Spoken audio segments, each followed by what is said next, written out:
Hi, I'm Marci Degman, the aspiring gardener, and today we're going to talk about making tea out of tea leaves.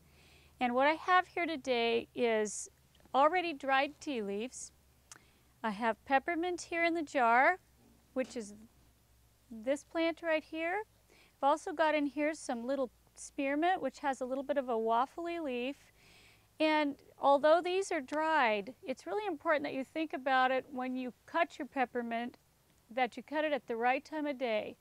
The best time to cut mint is just as it's forming a flower head but hasn't bloomed fully. That's the mature time to cut it. And then cut it early in the day before the sun hits it, because there's more intense oils in the leaves early in the day.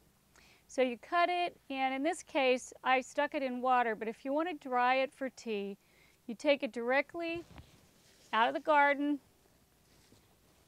tie it together with some string or wire, hang it upside down, let it dry on the stem. It's a lot easier. Then when it becomes completely dry, you just strip it off the stem, store it in a jar. So drying tea leaves is easy. That's easy. And they'll store for quite a while, but I usually like to keep mine in a dark cupboard for up to a year. So every summer I replenish my mint. What I have here is a mixture of peppermint and spearmint that I keep in this jar, and I've crumbled it up enough so it's easier to steep.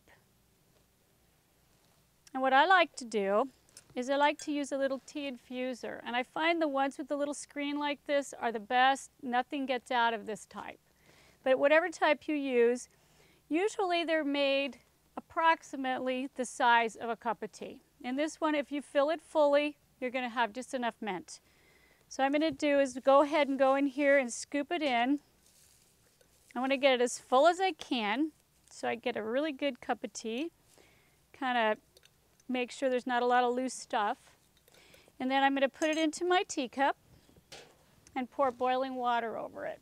You always want boiling water to get the best flavor out of any kind of tea.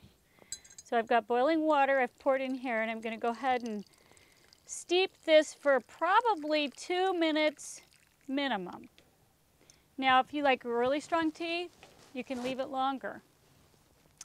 Once it's kind of done that, you just give it a taste, and when you feel like it's the flavor you want, you can take out the infuser and drink.